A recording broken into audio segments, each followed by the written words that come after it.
Good morning, everyone. I'm calling to order the hearing of the Health, Finance, and Policy Committee. I know everyone's probably tired. We were here in the evening last night, so thanks everybody for being here this morning. We have a lot of work to get to, so we're going to get right to it. We don't have minutes this morning. Of course, when we do, we'll bring those up at another hearing. So the first bill for today is House File 2422, Representative Reyer. And Representative Reyer's motion will be, Representative Reyer, this is going to be laid over for possible inclusion, I understand. Okay. So Representative Reyer's motion is that House File 2422 be laid over for possible inclusion in an omnibus bill. And Representative Reyer, I don't see any amendment to the bill, so I think we're set to go. And please go ahead and present the bill. Thank you, Chair Liebling and committee members. The bill before you would dedicate any potential funds from the Juul lawsuit to Minnesota's tobacco prevention and treatment efforts. In 2020, the state of Minnesota sued Juul, Altria, and 4 of its subsidiaries, taking a stand to protect consumers and the health of Minnesota kids. Most of us are aware Juul and how they, along with other e-cigarette manufacturers, are responsible for the youth nicotine epidemic.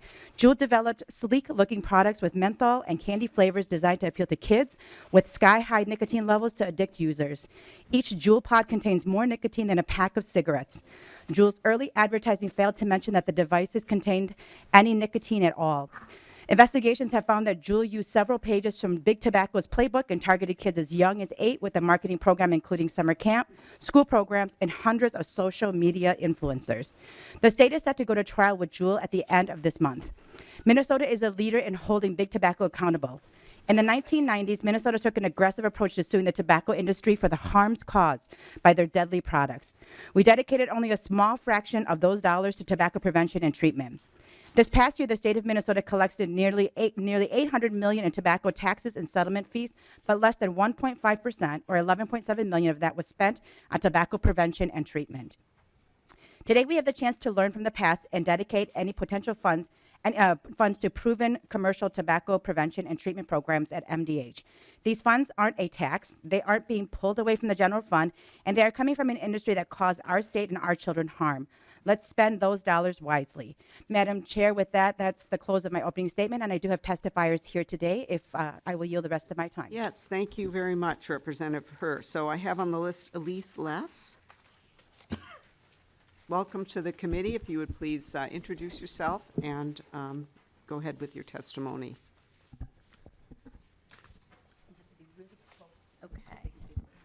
Okay. Yeah, and we do need you to be pretty brief because we have a very full agenda, so thank you. It's down to a little over 2 minutes. Okay. Yes. Thank you, Chair Liebling and members of the committee. My name is Elise Levine Less. I'm the Executive Director of Tobacco Free Alliance, and I am here today on behalf of the Minnesotans for a Smoke-Free Generation in support of the bill before you.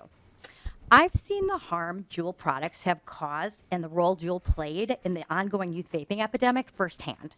You may think that public health has won the war on youth tobacco use, and in fact, youth cigarette smoking rates are at their lowest point ever. However, thanks to Juul and its targeted marketing to young people, its compact and easy to conceal design, and its formulation to smoothly inhale high amounts of nicotine, we didn't really get rid of the youth tobacco problem. It has instead morphed into a youth e-cigarette vaping problem of epidemic proportions, which started when Juul came on the market. I've talked with hundreds of Minnesota teens about vaping in our work. We now have a generation who can't imagine someone lighting up a cigarette on an airplane or at a restaurant, but nonchalantly describe classmates vaping in the back of math class into their sleeve and wading through a sea of students in the bathroom, passing around a mint-flavored vape just so they can get to the stall. Youth nicotine dependence remains at epidemic levels, and adequate funding is needed to support prevention and treatment. 14% of 11th graders and 7% of 8th graders in Minnesota reported using e-cigarettes in 2022. Young people say often that they turn to vaping as a coping mechanism to alleviate stress. One student told me, quote, people get so stressed. They think that once they hit the Juul or something and they get that next new buzz, that they feel good and they're ready to go on, end quote. Teens do not intend to get addicted to nicotine and underestimate the risk. They are surprised at how easy it is to lose control and become nicotine dependent. As one Minnesota teen from our 2019 focus group study explained, I used to only vape at school for the buzz, and then things got a little bit rough in life, then I got a little bit addicted, and it just kind of went downhill from there, end quote. The connection between mental health problems and youth e-cigarette use has only become worse post-COVID. And in fact, the 2022 Minnesota Student Survey found a strong connection between long-term mental health problems and youth e-cigarette use. I have to ask you to wrap up, please. I am going to wrap up. Thank you very much. Chair, Juul settlement funds should help address the lasting impact of the e-cigarette epidemic and ease the countless health impacts of the tobacco industry's unjust targeting. We have a chance here to hold them accountable and use the money to invest in youth prevention and to help all those who are now addicted to quit. It's too important of a chance to pass up. Thank you very much for your time. All right, thank you for your testimony. I don't have anyone else on the list. Is there anyone in the audience who wishes to testify on the bill? All right, not seeing anyone. So members, questions and discussion. Representative Perryman. Yes, thank you, Madam Speaker. Representative, thank you for bringing the bill. It's not the microphone, it was me not pulling it down. So I just have a quick question, and that is there any existing special revenue accounts now for other tobacco settlements? Representative Herr. Thank you, Chair Levy, and thank you, Representative Perryman, for that question. So there is, I guess I want to understand, you're saying like does an account already exist right now for this? Yes, for any tobacco settlements that might be, sorry, Yeah. Madam Chair?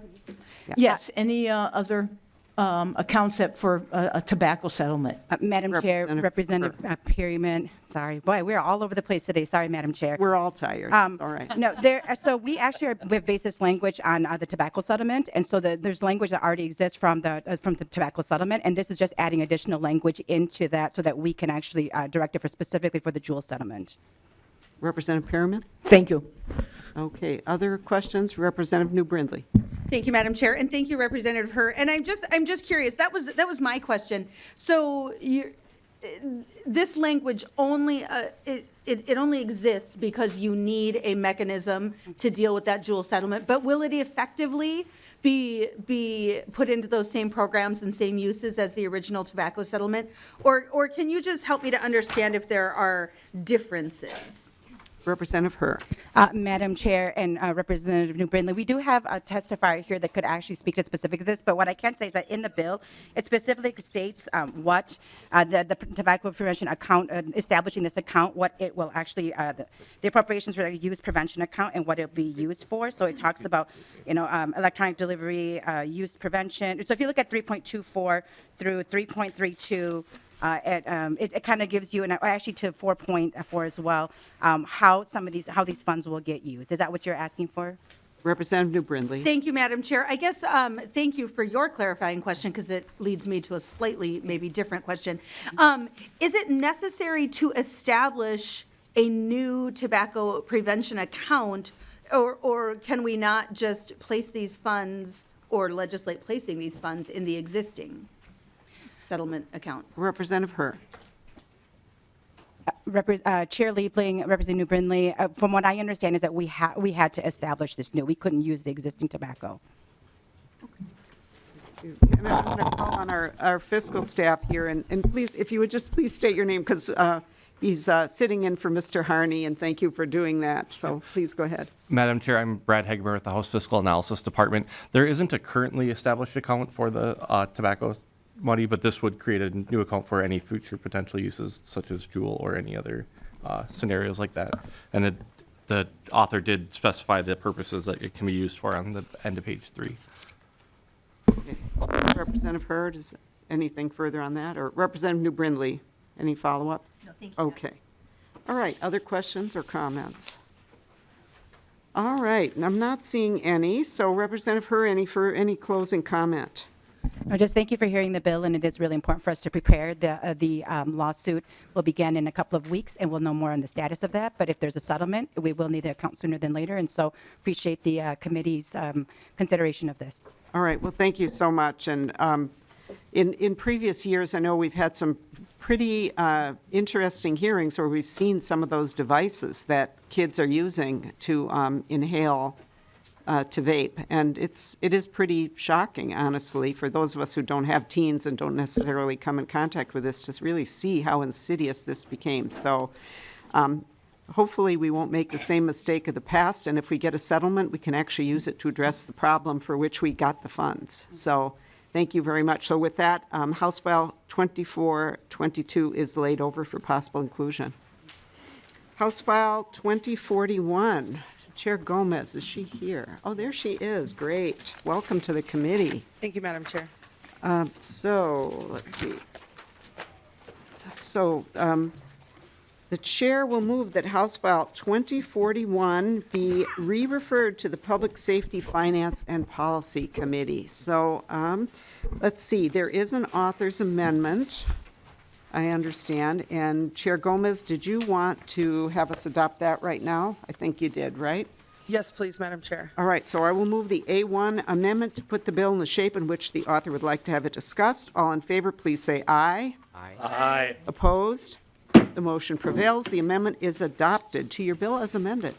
Great. Thank you, Madam Chair. Thanks, everyone, for having me. House File 2041 contains a few different provisions associated with syringe service providers and sort of generally with harm reduction. The sections that I think are of particular interest to your committee, Madam Chair, are sections 2, 3, and 4. So this, the bill does, basically what it does is it removes these items, it removes the definition of a drug paraphernalia crime. That's the main thing that it does. It also, though, within this bill, defines syringe service providers. It goes through, Section 3 has a list. That's what we just added, the A1 amendment to Section 3, which provides kind of a list of people who are exempt from some of these limitations on possessing hypodermic syringes or needles. It adds, syringe service providers and their client, and also the A1 adds their clients.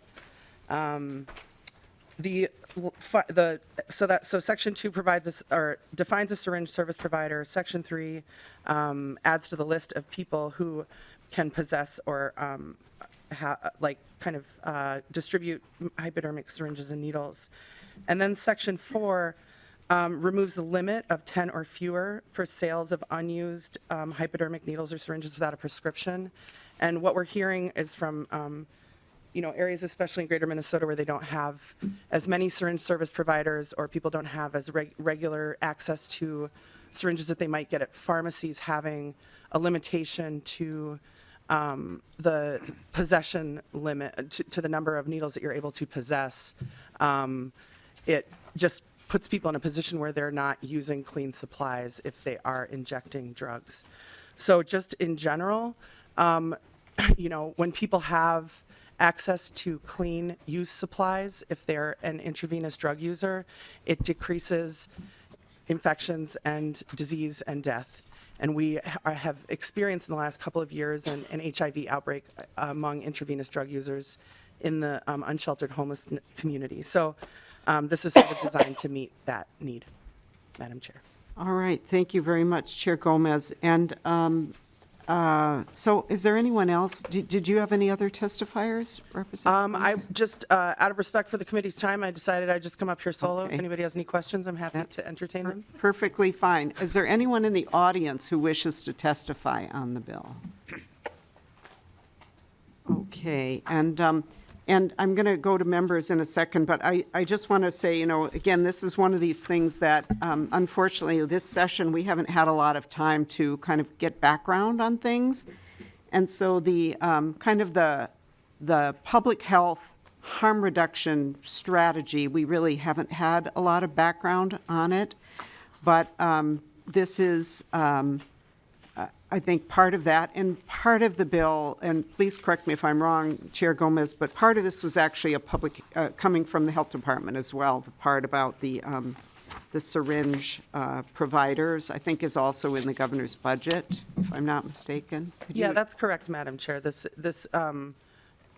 bill comes from the kind of community of harm reduction experts, that we have here in Minnesota, who just aim to make sure that people who are using drugs are also safe and are not in danger of dying.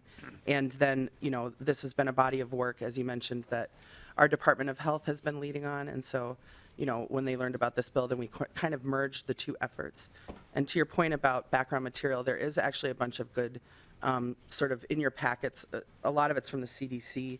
So it's just sort of general information about kind of the research behind harm reduction and this sort of effort.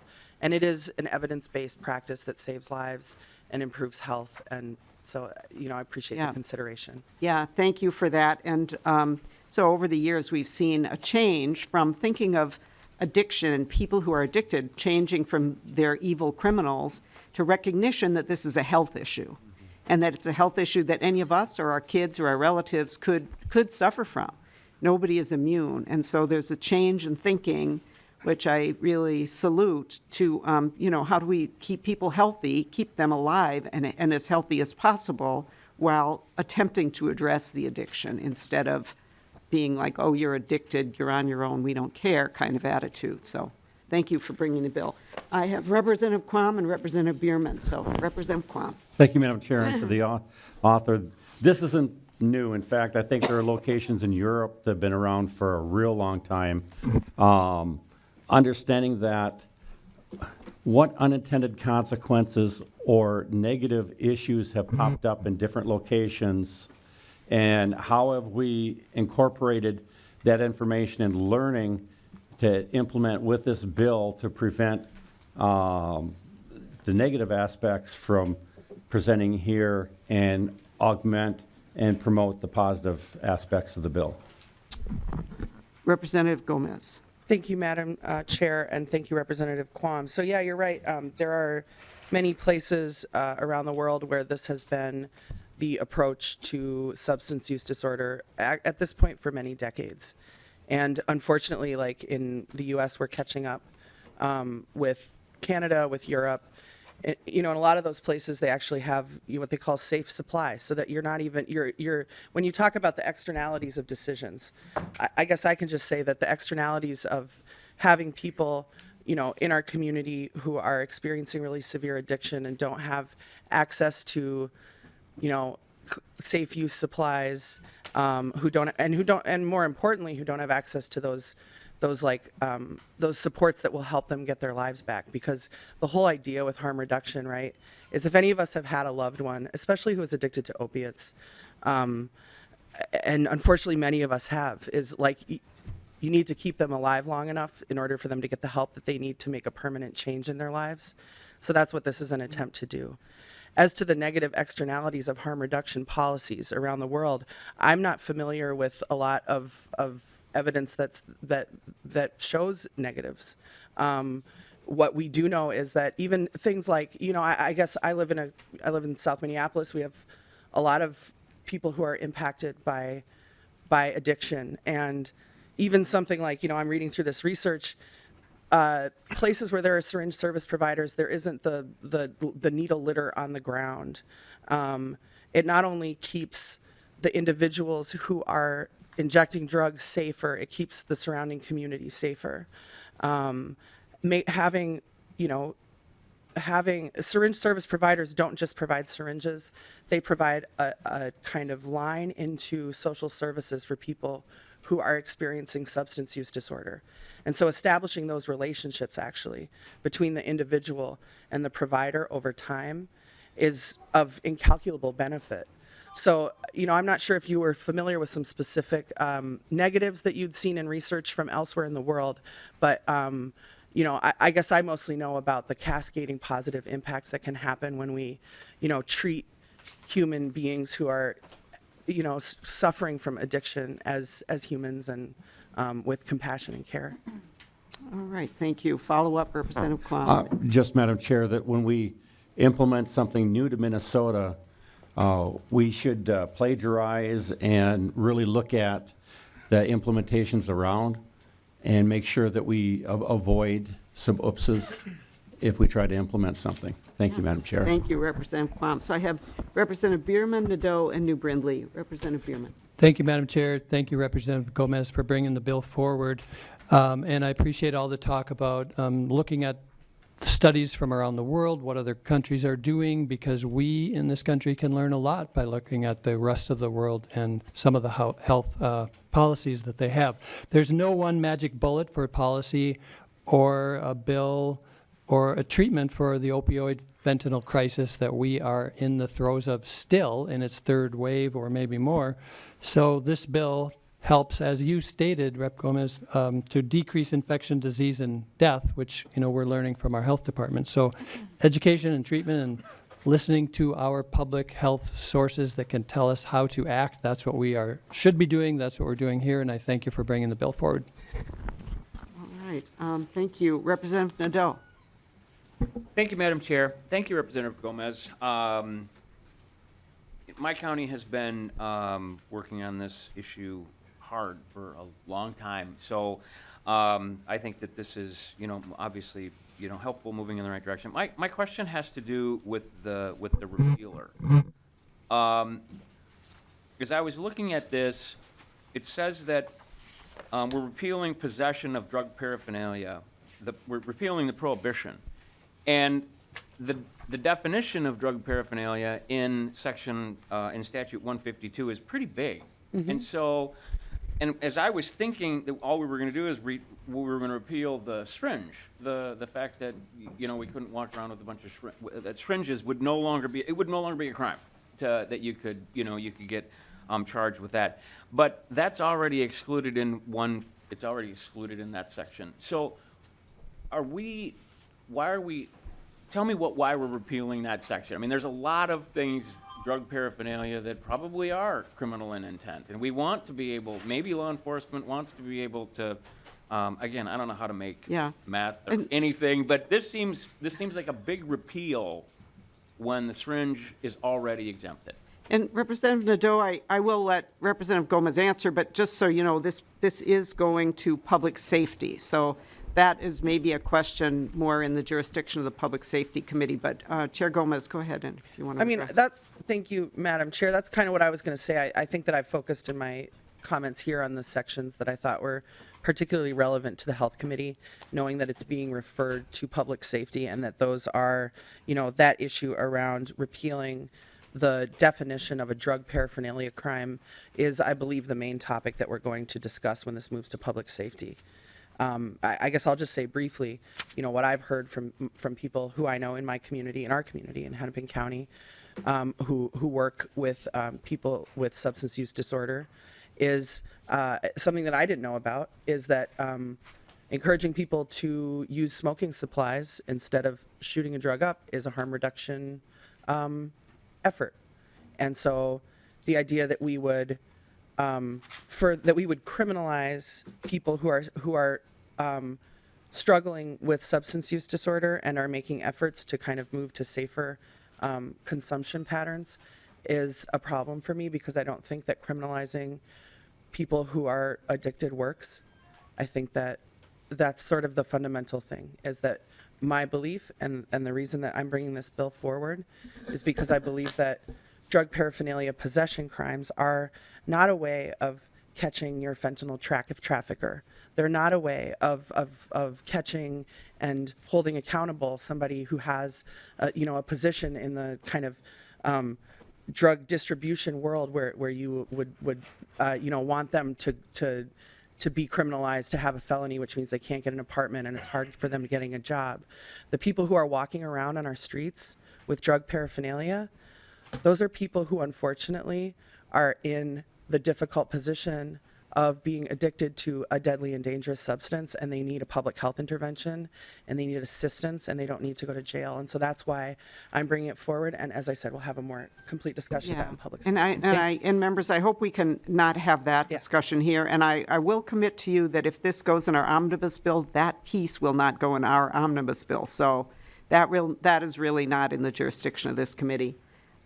Anything further, Representative Nadeau? Yeah, I just wanted to, I wanted to thank you for that. I mean, we're in agreement, and I know it's not in the purview of this committee, but I don't think there's a ton of crimes that are committed where they're charged where it's just drug paraphernalia possession.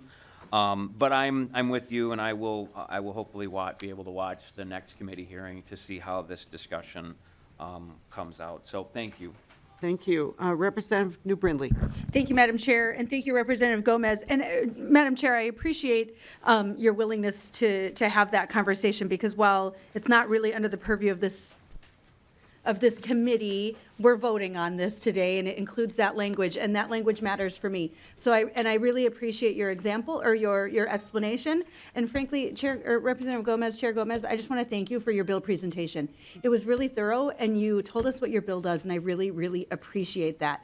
I also just want to say that given your explanation to Representative Nadeau's question, I appreciate that as well. That was my only hesitation, because I think that ultimately this language, this bill is about hope for people who are really struggling, and it's about understanding that there's always a chance to get better, and I think that that's what this is about. So thank you.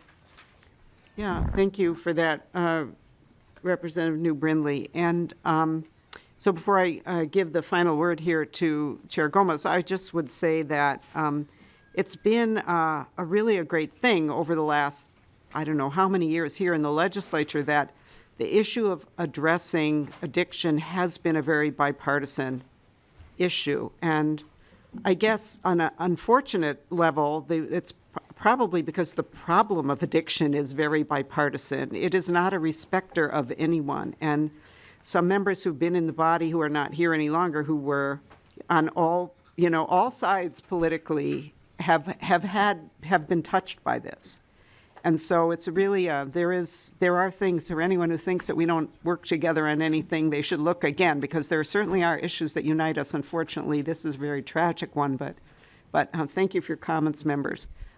Chair Gomez, final word? Just my thanks to the committee for the consideration, and to Chair Liebling for providing some of that context of what I think is, a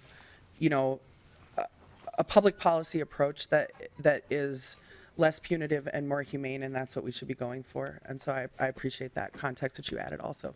Thank you, members. With that, I will renew my motion that House File 2041 be, let's see, it's the original bill as amended, be re-referred to the Public Safety, Finance, and Policy Committee. All in favor, please say aye. Aye. Opposed? The motion prevails, and the bill is on its way. Thank you, Chair Gomez. Okay. House File 1487, Representative Reyer.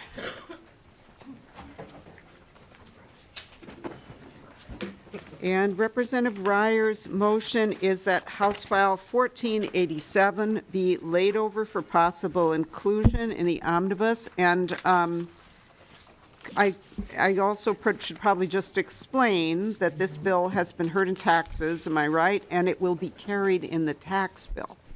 So, but it is just getting hearing here because it relates to our area of jurisdiction as well. So the motion is to lay it over for possible inclusion. So, Representative Reyer, I don't think there's an amendment to this one, is there? Okay, so welcome, and please go ahead and present 1487. Thank you, Madam Chair and members. House File 1487 is a bill focused on consumer rights and the appropriate use of government services. This bill limits the use of state resources by private companies, removing the option for collecting medical debt by garnishing individuals' tax returns. At present, some private nonprofit hospitals specifically those that lease their buildings from their city or county, are allowed to submit claims to the State of Minnesota Department of Revenue. The department diverts the person's tax return to that hospital to cover medical debt. Ambulance services are also covered by this program. The Department of Revenue receives $15 per claim, adding up to about $272,000 per year to the general fund. Bottom line, our state budget is being enriched at the expense of Minnesotans who are struggling financially. The program was set up as an expedient way to get money to hospitals when the uninsured rate was much higher. Many more people were using ERs for routine care, and uncompensated care was at a crisis level. It was expanded to ambulance services to address unsustainably low reimbursements. There are a number of problems with this. First, I don't think the government system should be used to collect non-government debt. This is an inappropriate use of our resources. Second, there are few safeguards and consumer protections. For example, there's no verification by the Department of Revenue about the accuracy of the claim. Finally, and most importantly, this program harms the people who can least afford it, lower income working people. This is a hard place to be in our society. Many work multiple jobs to scrape by and earn just a bit too much to qualify for public health care programs. More than 750,000 Minnesotans have medical debt in collections. Too many end up in bankruptcy. Their tax returns are an annual chance to get ahead, pay some bills, or take care of pressing home maintenance. This is a crushing blow and often comes as an unwelcome surprise. At the same time, hospitals and ambulances are necessary and do not come to us free. Yet the healthcare system is not set up in a way that truly covers the cost of providing services. As a state, we must take on these structural problems, and in the meantime, we need to get the burden off the backs of the people in our state. Now I'd like to turn it over to my testifiers to share more about the bill and its benefits. Thank you. I'll look forward to your questions and ask for your support. All right, thank you, Representative Reyer. And are you Kim Miller? All right, welcome to the committee. Thank you, Chair Liebling and members. My name is Kim Miller, and I am a certified financial counselor with Lutheran Social Service of Minnesota. LSS Financial Counseling has over 30 years of experience supporting thousands of people in Minnesota and nationwide. We have offices in Brainerd, Duluth, Virginia, Wilmer, St. Cloud, Mankato, Minneapolis, and St. Paul. We also partner with LSS Youth Services in Rochester. I am here in support of House File 1487, aimed to stop the practice of revenue recapture for medical debt. I have worked with many people to create plans to pay off their debt, and oftentimes it includes medical debt, so I'm very familiar with how debts and debt collection practices can affect one's financial stability. My colleagues and I help Minnesotans gain confidence and feel more prepared to handle emergencies in the future, but the revenue recapture process undermines that confidence and preparation. Revenue recapture creates undue hardship by bypassing normal debt collection practices. For instance, under standard collection practices, families would be protected from garnishments of wages or bank accounts if they have received income-based public benefits in the last 6 months. Also, original creditors cannot escalate collection practices if the payment plan is being followed. Families making less than $40,000 a year account for over 2/3 of revenue recapture claims for medical debt. These families are especially in need of guardrails to protect them against overly aggressive or destabilizing methods of debt collection because they are already financially precarious. Revenue recapture has no such guardrails. Healthcare companies can refer patient debt to revenue recapture without any court process, and there are no protections in place for recipients of public benefits. Payment plans can also be revoked and may not even be offered in good faith because of revenue recapture. For example, one of our counselors worked with a client who had an affordable payment arrangement with a small hospital that ended up merging with a large hospital system. The new billing office wanted a higher payment that was 9 times more and threatened revenue recapture if the client did not agree. So we're just wanting to ensure healthcare companies will be required to follow the same regulations as other debt collectors and end the aggressive tools such as revenue recapture. Thank you for your time. Thank you for your testimony. I have Claudia Holt.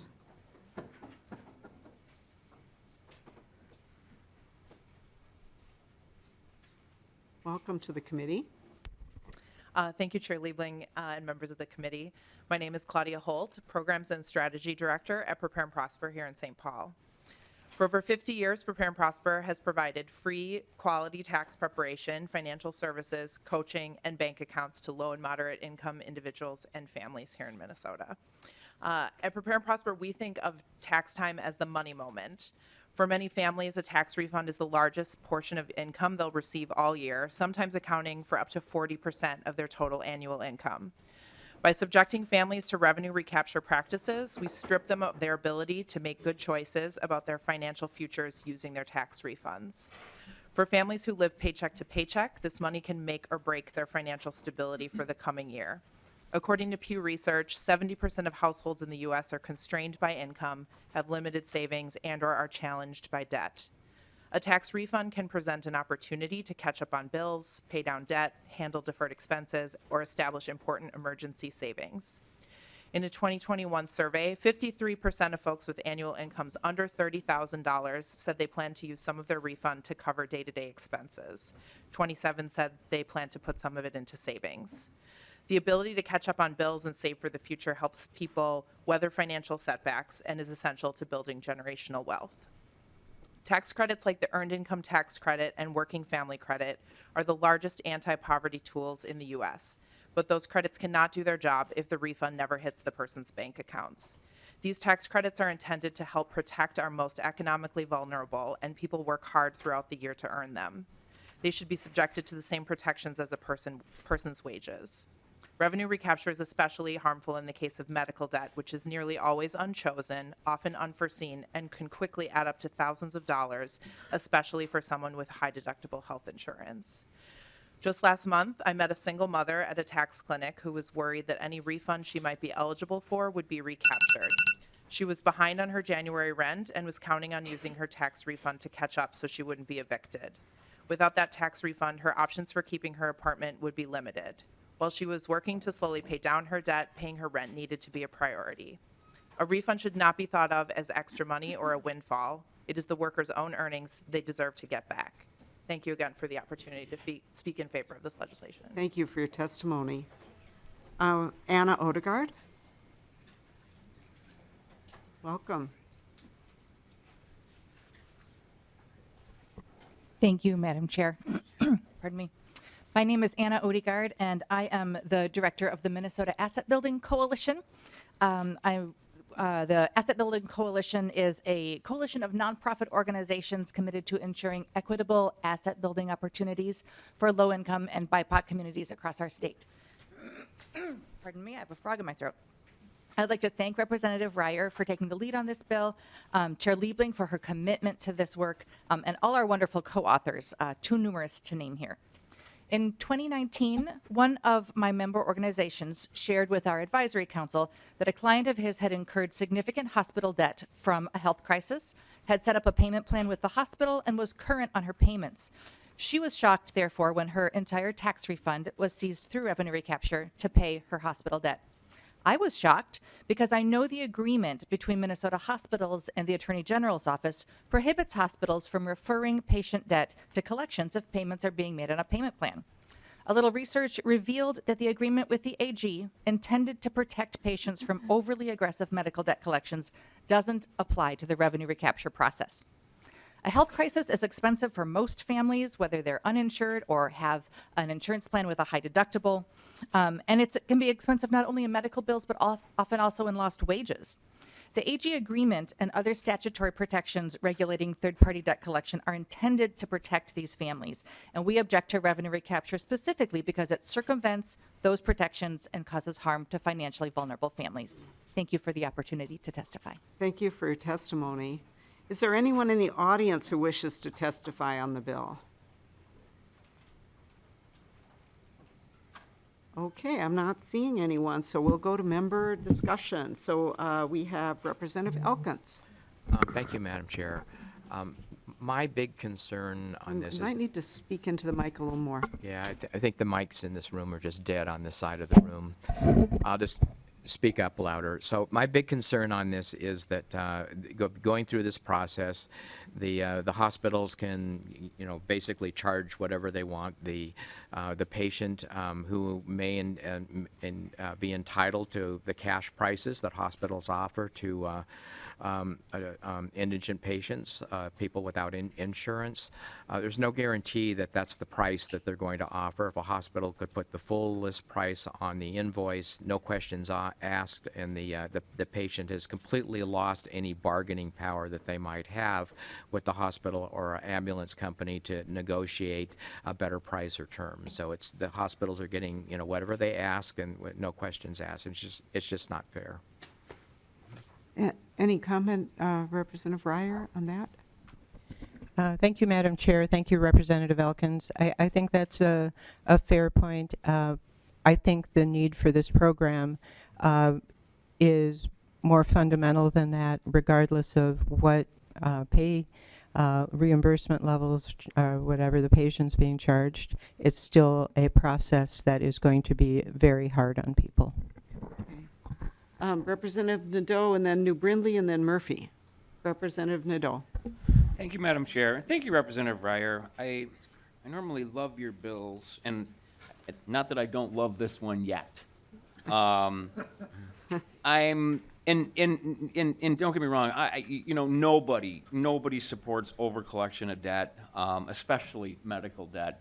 And to Representative Elkins, thoughtful comments too. I mean, if I thought that was, predominant way that hospitals did business, which I don't think they do. I mean, I think and we're going to hear another bill that you've got coming up that we're going to be able to talk about this a little bit more.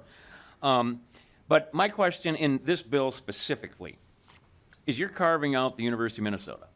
So University of Minnesota, are they able to use revenue recapture to go after and get paid when we're preventing, for example, another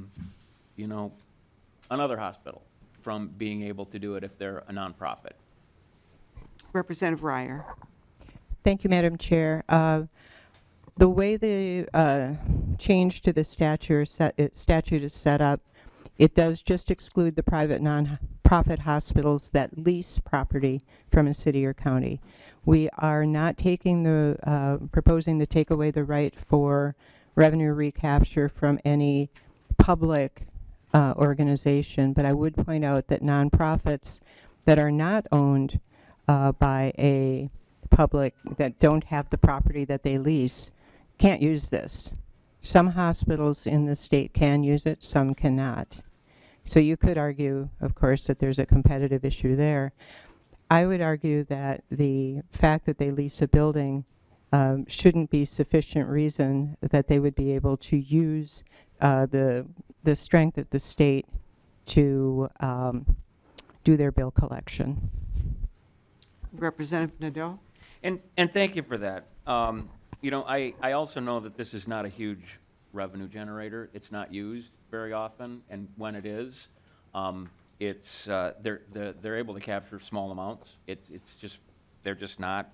But I do think that I agree with where we're trying to go.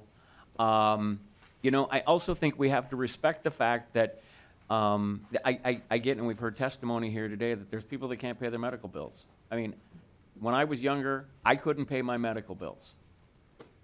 And for years, I paid those medical bills. And that's what people do. In some cases, and some people can't. Would I wish that I would have been forgiven? Maybe. I don't really know. But when there's a transaction that occurs and I go in to get a service, I'm expected to pay for said service. I want the hospital to deliver that service as low as they possibly can. But you know what? When I needed that service, they were there to provide it. And I think that there's a responsibility on us to try to ensure that we pay those bills. And we're going to talk about charity care coming up, and we're going to talk about other programs coming up. But this right here, taking a tool off the table for some people, for some organizations, some hospitals, in order to be repaid for the services that they provided, regardless. If a person can't pay, I get it. There's some people that just don't want to pay. Now they can't even use this tool to do that. And it applies to some, it doesn't apply to all. I just don't think this is fair. I don't think this is a fair treatment of the hospitals that have made a commitment to this state and the people in this state to deliver these services. So I'm not there yet. Maybe I will be, but thank you. Thank you, Madam Chair. So I'm going to let Representative Reyer respond, but I just do want to make it sure that everyone understands. Hospitals, these organizations can still collect debt through the normal channels. All the bill is doing is taking away this sort of special procedure that is available to government, and we could debate whether government generally should give it up. That would be a different bill. But this bill is not taking away tools to collect, it's taking away this specific tool. So Representative Reyer. Thank you, Madam Chair. Thank you, Representative Nadeau. I look forward to hearings in this committee because I know we'll have a dialogue, and I think that's a good thing. Two things about it. One, you may have noticed in my testimony that the state charges $15 to these hospitals for a claim.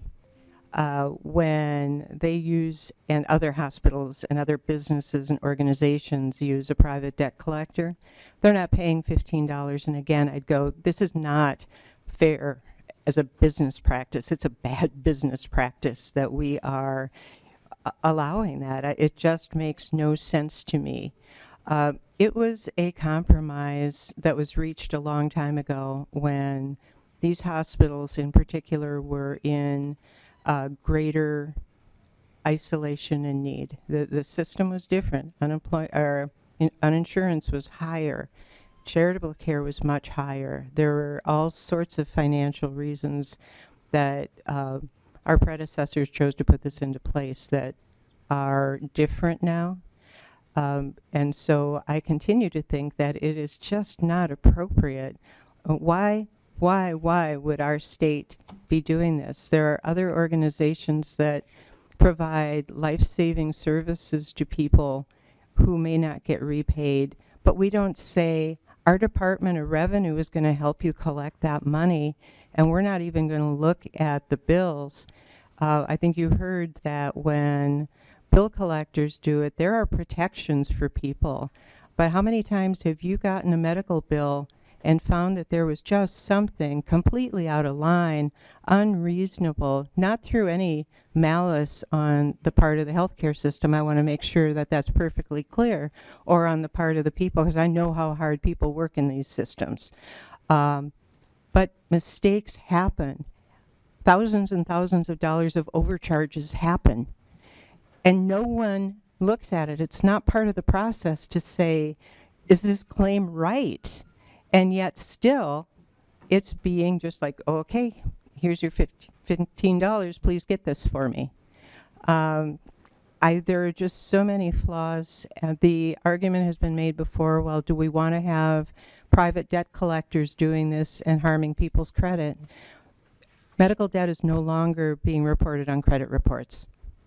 So why not say you can collect unpaid debt, but we're not going to do it for you narrowly defined specific set of hospitals and medical services, ambulance services. Okay, I have Representative New Brindley. I think I'll go to Representative New Brindley and then Murphy. Representative New Brindley. Thank you, Madam Chair. And thank you, Representative Reyer. I think that we all understand what you're trying to do with this bill. And that is a positive thing. I'm just trying to wrap my head around this.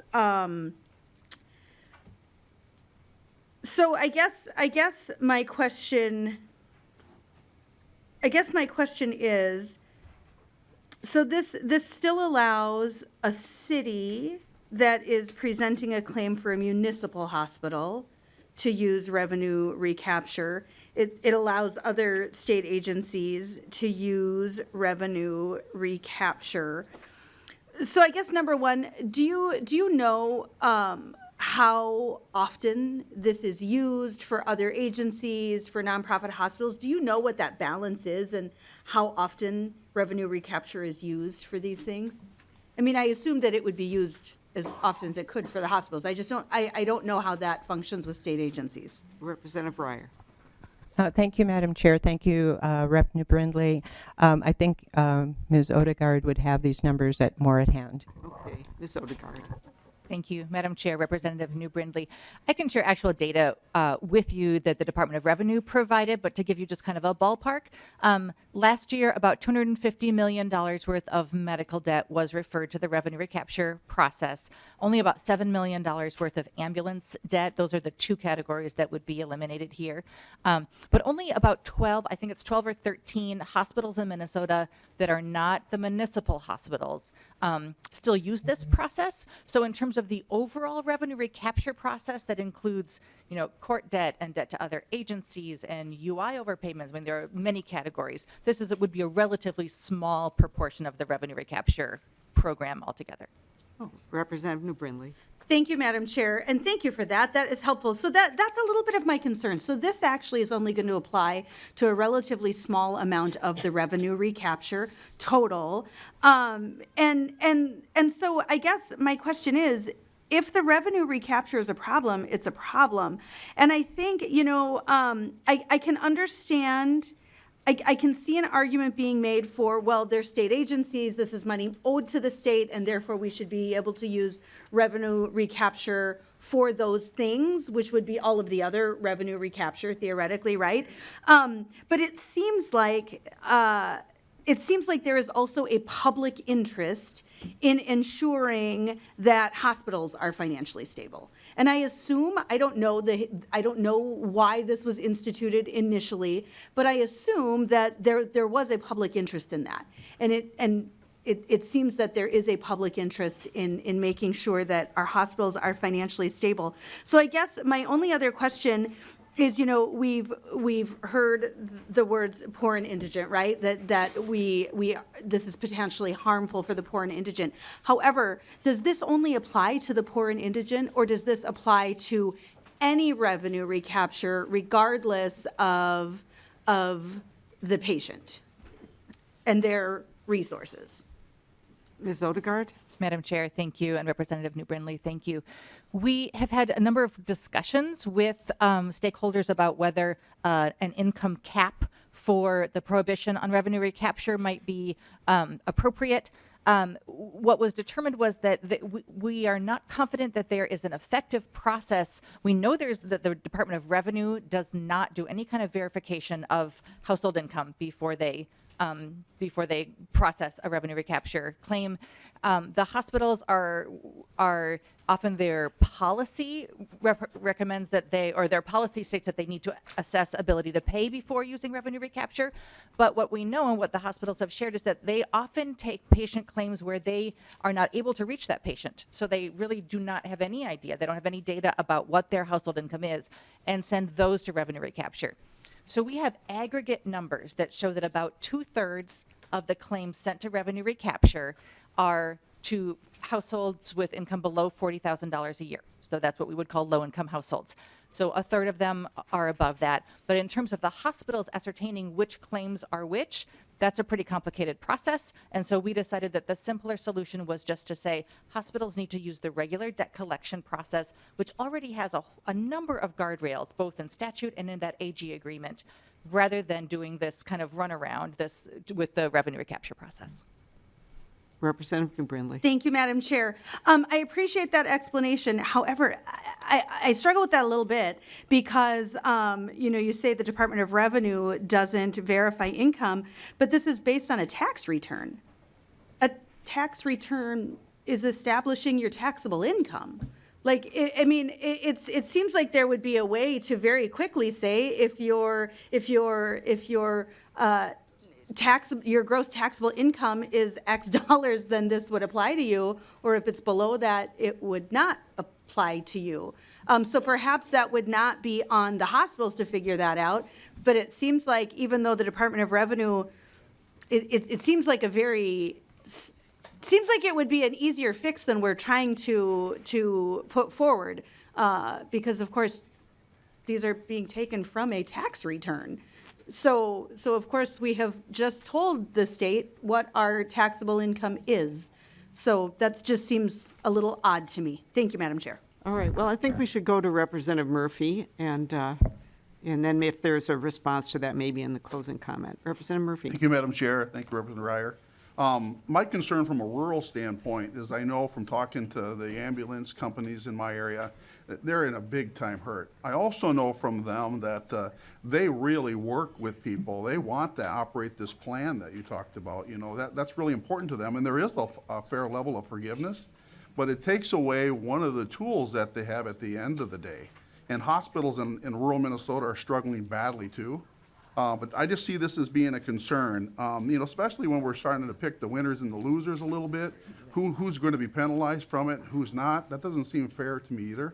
But I just know from doing business up there, and these businesses are in business, stay in business, so that they can provide just the services that we're talking about. And as a business person, it's a last resort always. But you need to stay in business, and so some of these things are really important. So this is a tool. It's the last one on the list, I'm sure, and they are really working hard to operate these payment plans like you talk about, and I think those are really important. I'm a little disappointed that in the bill there's not something that helps with that kind of language. It seems like it's you know, it's negative towards small businesses, hospitals, ambulance companies, and it's really just in favor of the consumer. But it is on both sides. We need these businesses to stay in business too. Otherwise, we won't be in a position to help them. So anyway, I just wanted to consider those things too. But thank you. I think it's fine to be looking out for people, and we just want to make sure that nobody's left out too. Thank you. All right. Thank you, Representative Murphy. So final word on the bill, Representative Reyer. Thank you, Madam Chair, committee members, all of you who have provided feedback, and those who I've talked to in the past. A couple of things. One, I think that the existence of the program at a macro level, as Representative Brindley's talked about, why do we have it at all? I think you were saying that. How come just this? Okay. Never mind, I strike that from the record. I heard someone mention, why do we even have this? Oh, it was Chair Liebling. How could I get you two confused? You know, that Sharp, strong women, that's why. there you go. Having the program in and of itself selects winners and losers. There are struggling nonprofit hospitals out there, no doubt, who are not eligible to use this. Not municipal, not with the lease or rental agreement. They're set at a disadvantage. Second, I do share your deep concern about the ambulance system. The fact of the matter is most of the ambulance claims are going to, say, Mayo, North Memorial, large players in the system. I know there are some that go to smaller ambulance services. I'm worried at a structural level, and I hope that we are going to solve the chronic underfunding of that system. So I am completely there for that. As far as this goes, the reference to some of the amounts being small or it's not that big a piece of the pie, when you're that person, it's a big piece of the pie. And this is a place where I think it's appropriate for us to think about the needs of the consumer, of the patient, and their family, because we're hurting employers and employees in Minnesota that way too. All right, thank you, Representative Reyer. With that, House File 1487 is laid over for possible inclusion. And we will go right into your next bill, which is House File 2599. And so Representative Reyer is moving that House File 2599 be recommended to be placed on the general register.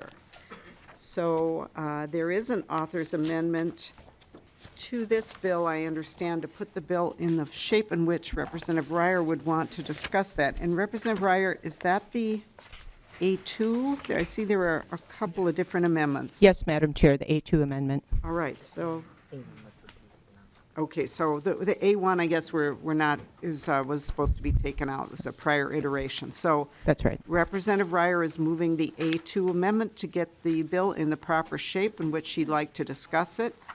All in favor of adoption of the A2, please say aye. Aye. Opposed? The motion prevails, and the A2 is adopted. So to your bill as amended. Thank you, Madam Chair. Well, we've been talking today about medical debt and the challenges it provides to patients and families, as well as to hospitals. Yet in many cases, patients may be eligible for financial assistance, but not realize it's available to them. House File 2599 addresses this by establishing requirements for hospitals to screen patients for eligibility for health coverage or assistance. The bill outlines the steps that hospitals need to take. For patients who are uninsured or for whose coverage status is unknown, they must screen for likely eligibility for charity care, for state or federal coverage, or premium tax credits.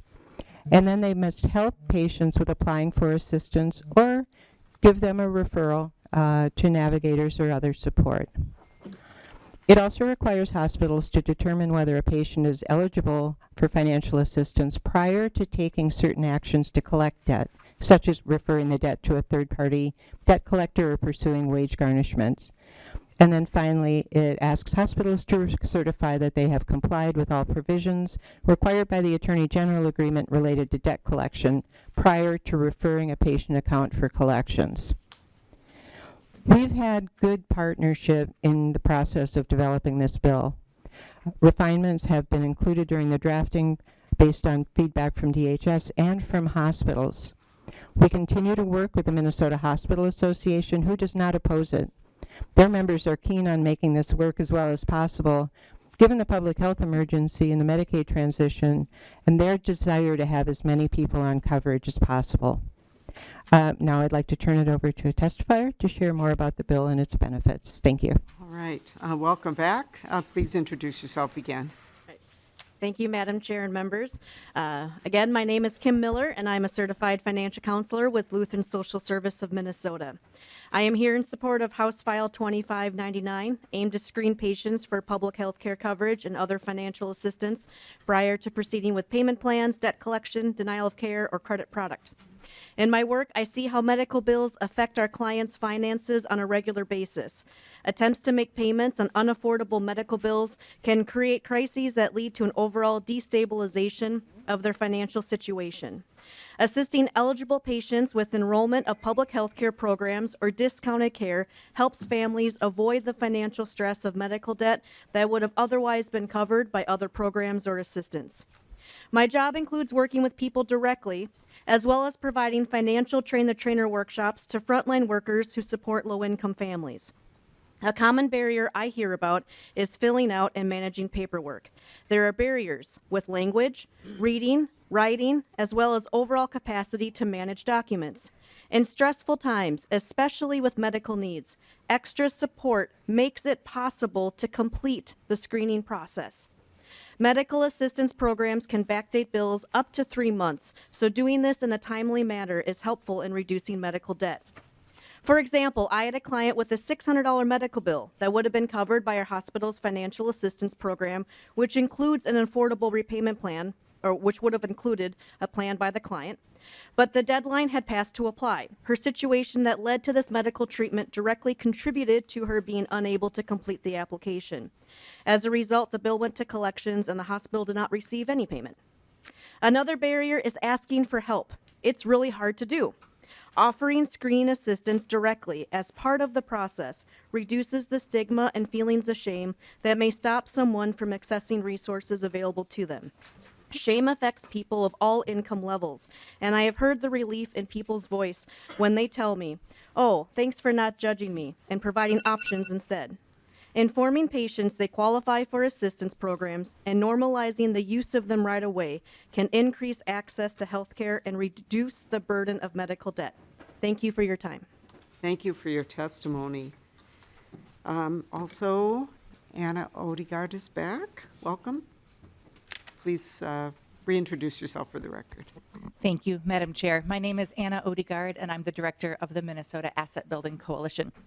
You have heard from Representative Reyer that over 750,000 Minnesotans have unpaid medical debt, or 17% of Minnesota adults. I want to emphasize that this number only captures part of the problem. It does not capture medical debt that's being paid over time on a payment plan, loans from a bank or other lender, or loans from family and friends taken on to pay medical debt. Worst of all, credit card debt taken on to pay medical bills.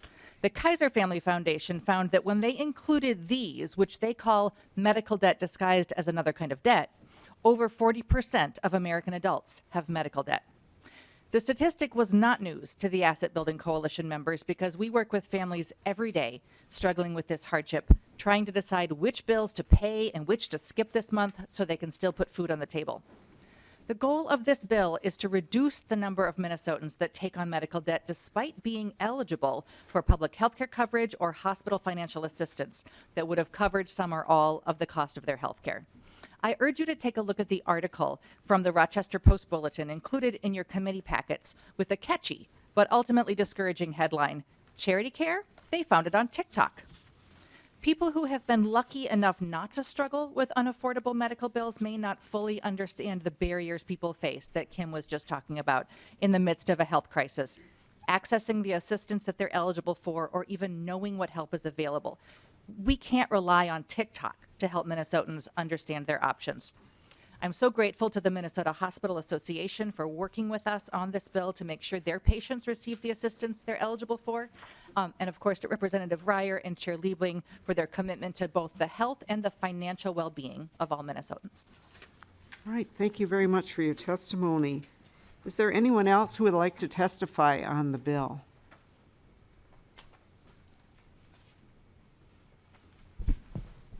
Okay, no one else wants to testify. Okay. I'm a little bit surprised we don't have any representatives of hospitals who want to testify on the bill, but we'll go to member questions and comments. Representative Quam. Thank you, Madam Chair. Since this would have hospitals doing much of the work and function of navigators, would the hospitals be able to and qualify to get the navigator fees?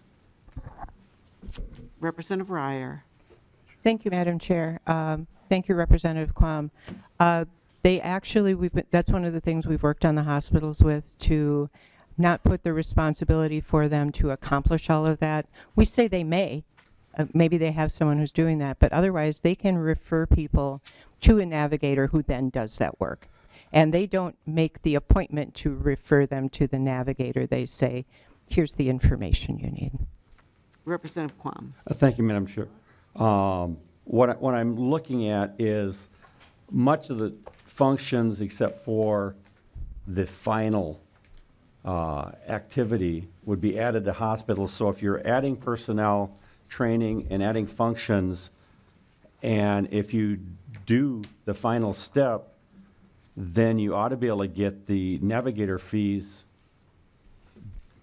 And that's what I'm trying to clarify is if the hospital is doing all this stuff and they do that last little bit, would they qualify and receive the navigator fees? Representative Reyer. Thank you, Madam Chair. Thank you, Representative Quam. That has not come up as a concern or question from the hospitals themselves. So I would just take that back and think about that. Madam Chair, Representative Quam. when we're doing a bill like this, I would think, well, it came up in committee discussion. So I would think that we would prudently look at that because nonprofit hospitals aren't evil. They're just in a financial crunch. And if we're adding mandates and additional activity, we should have that option to where they would also be able to get the funding, for doing the work, since they're, this isn't having them do it. So I would hope that the author would look at the option of hospitals fulfilling this activity, because it's sort of with the intent of your amendment, broadening, or certified application counselor, and et cetera. So I would think a small amendment would clear that up and offer that option if they wish to do it. Thank you, Madam Chair. All right. And this might be a good moment for me to tell members that we're going to change our motion and lay the bill over. So that will, of course, provide a little more opportunity for additional conversation and adjustment if necessary. I just want to let folks know we've got Nadeau, Bahner, Fisher, Schumacher, and New Brindley. So maybe we should just hold further comment on that. Okay, Representative Reyer. Just one brief comment. After your first question, Representative Quam, I did say that I would look at that. Okay, thank you. Representative Nadeau. Thank you, Madam Chair. I'm going to be super fast. My question is on Section 3, Representative Reyer. Most of this bill, I believe that at least the hospitals that I'm familiar with are already doing a lot of this work now. But in Section 3, starting at line 5.8, I'm concerned about this paragraph that that an amount can't exceed the total amount a provider would be reimbursed for that service or treatment from its most favored insurer. That seems a little, it's confusing to me. You know, payers have, you know, they have different plans, they have different co-pays, they have different deductibles, they have different co-insurance.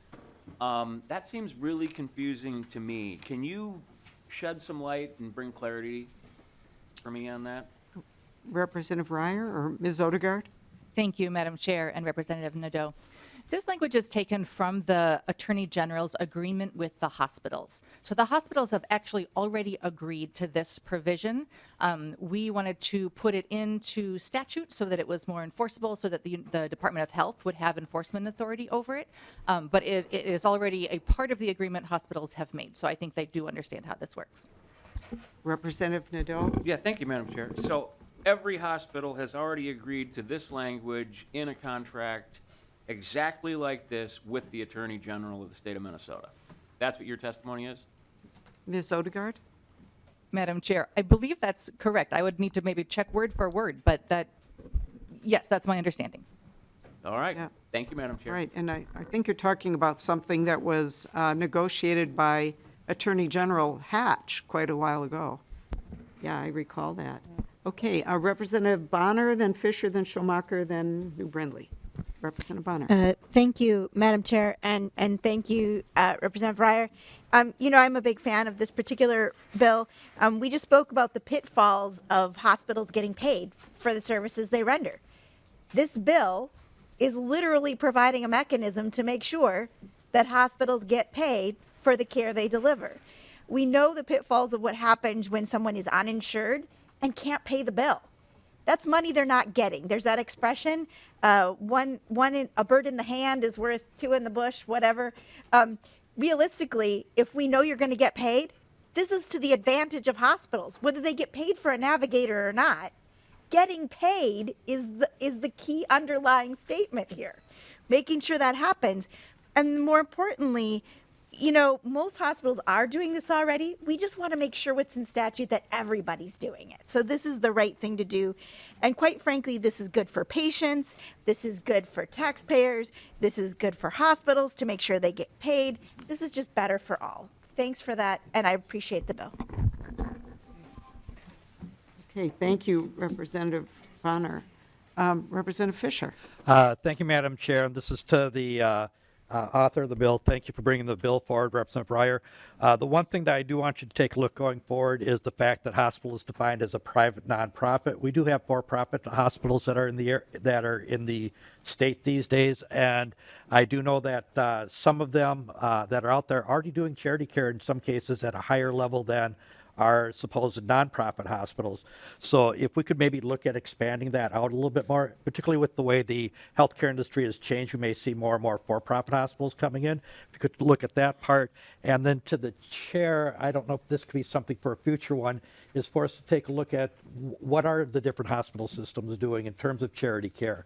I know the department has some of that information. I think it would be enlightening for the committee to maybe look at this as a future type of topic to see what's really going on, because I was kind of surprised when I saw for-profit hospitals having much more in charity care they were providing than nonprofit hospitals. So I you know, just out of curiosity, what's really going on. Thank you. Yeah, thank you, Representative Fisher. And to that question, I would love to have a hearing on that very topic. Of course, we don't have time this session, but I know that the Department of Health has been working on that issue, and I'm not sure the degree to which information really is collected and available, but I think they are working on that. So thank you for bringing that up. Representative New Brindley. Thank you, Mr. Chair, and thank you, Representative Reyer. My first question is just quickly, the language references the Attorney General hospital agreement that we've heard about several times today. I did look on the committee page to see if that was included in our materials, because frankly, I'm not that technologically savvy. I tried Googling, I found a press release about it, but I couldn't find the agreement. And so I'm wondering if you can just run through, just quickly, what is in that Attorney General hospital agreement? Ms. Odegaard? Madam Chair, thank you. It's about 30 pages long, so it wouldn't be quick. I would need to get my computer from my chair and pull up my outline of that agreement. Would you like me to do that, or do you want me to follow up with you afterwards? I think a follow-up would be more appropriate, Ms. Odegaard. We just don't have time for that in this hearing. Representative New Brindley? Thank you, Madam Chair. So that actually answers a little bit of my question, just knowing that it's a significant agreement. There is a lot to that agreement. So this puts some additional requirements in place. I'm really trying to wrap my head around this, because as Representative Nadeau indicated, I think most hospitals already do these things, and it's those patients who they're having a difficult time communicating with. Maybe on the part of the hospital, but often not. I mean, we talk a lot in this space. I mean, we're talking about the Medicaid renewal process. It's really difficult because they can't find these people. They're transient, they move a lot, they don't have current addresses. It's actually just really difficult to find people. And so I'm a little bit concerned about that from this perspective. And I would just add, the Section 3 that Representative Nadeau referenced, it's just really hard for me to wrap my head around. I've had conversations, I've talked about in this committee that, I've certainly been one of these families that has had really high medical expenses. And I assure you, we made less than $125,000 a year. That's actually a lot of money. At least for me, it's a lot of money. $125,000 a year is a really nice income. And I'm concerned that I'm concerned that we're not being particularly realistic. It feels quite punitive. It feels quite punitive to a hospital in recouping some of their costs, especially when I see numbers like a household income of $125,000. I think I was making far less than that, and just one medication costs $600 a month. It certainly, that's frustrating to me, and it seems quite punitive. So just that's my comment. And I guess the other thing I would say, I'm glad that these are both being laid over, Madam Chair. I appreciate that clarification, because it seems like if we do this, the other bill, the revenue recapture is probably not necessary. So thank you, Madam Chair. All right, final word, Representative Reyer. Thank you, Madam Chair. It's interesting because, well, there's a couple things on that Section 3. I think that there would be a much more problematic outcome for hospitals if we change that to, say, $75,000 or $40,000 or any other amount, because then they would have two sets of rules that they had to be guided by, both the Attorney General. And if we change the things that are designed to be consistent with the AG's agreement with them, which they negotiated together and came to agreement on, we would just confuse everything if we didn't align with that. Second, I think that hospitals, someone said hospitals aren't evil. I would never say anything than hospitals are out there taking care of all of us with good faith, and they are knocking themselves out. So I just needed to say that because I think hospitals do their best, and each one does it their own way. And they're reinventing the wheel. If we can provide direction on good steps, comprehensive steps they can follow. And note that patients can opt out of this. And if patients refuse to participate, the hospitals aren't held accountable for that. This has been designed to be very hospital focused. We have had many conversations, made many changes. The Minnesota Hospital Association made a point of texting me to say our members are keen on this. I'm quoting the text. So I just want to clear up any misconception that this is something that is being done to. My goal is that this is being done with in a way that helps hospitals get the money that they are entitled to for the services they provide in a way that is more beneficial to the patients, and that does in fact put revenue recapture out of business. Thank you. All right, thank you very much, Representative Reyer, and thank you, Ms. Odegaard, and to the other testifier as well. And so with that, House File 2599, as amended, is laid over. Thank you. Next on the agenda is Representative Bierman, House File 1940. And the motion, Representative Bierman's motion is for House File 1940 to be laid over for possible inclusion. And I don't think we have an amendment to the bill. Is that correct, Representative Bierman? That is correct, Madam Chair. All right, so go ahead then and present House File 1940. Thank you, Madam Chair. Thank you, members. Today I'm requesting your support for House File 1940, a bill to promote quality and access to palliative care in Minnesota. Palliative care is a team-based medical care to manage pain, stress, and symptoms for people with serious or life-limiting illness and to support caregivers. It helps at any age and any stage of care. It reduces the frequency and cost of acute medical events and increases patient and family quality of life. Our state Palliative Care Advisory Council exists to advise us on ways to improve access to palliative care. Unfortunately, the council's effectiveness has been hindered by a lack of state funding. The council is set to expire in 2025, but this group's work must continue with our support to keep palliative care moving forward in Minnesota. House File 1940 does three important things to help this work continue. Number one, it eliminates the sunset date of the Minnesota Palliative Care Advisory Council. Second, it funds the council's work through the Department of Health at a cost of $44,000 per year. And number three, it launches a one-time DHS study on the fiscal, medical, and social impacts of creating a palliative care benefit for medical assistants and Minnesota Care enrollees at a cost of $150,000. Members, an impressive array of 24 local, state, and national organizations have endorsed House File 1940, and in your packet you have a letter from the Minnesota Leadership Council on Aging as well. And I want to thank Representative Quam for signing on to the bill, and Lead Schumacher for his support as well.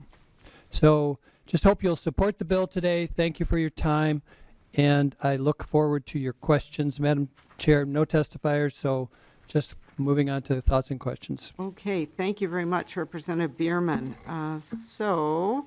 Well, let me just ask, is there anyone in the public who would like to testify on the bill? I'm not seeing anyone, so we can go to any member discussion or questions. So I'm not seeing any member questions, but I think I have a question, Representative Bierman. So this is removing the sunset, and also it is doing the study to see if there should be a medical assistance benefit for palliative care. So could you give us a little bit more about if we remove the sunset? So I assume that looking at whether this should be a benefit, in fact, I think I read that was part of the work of the council up till this point. Can you give us a little bit more of a sense going forward of what the work of the council would consist of, since that piece presumably would be off the table?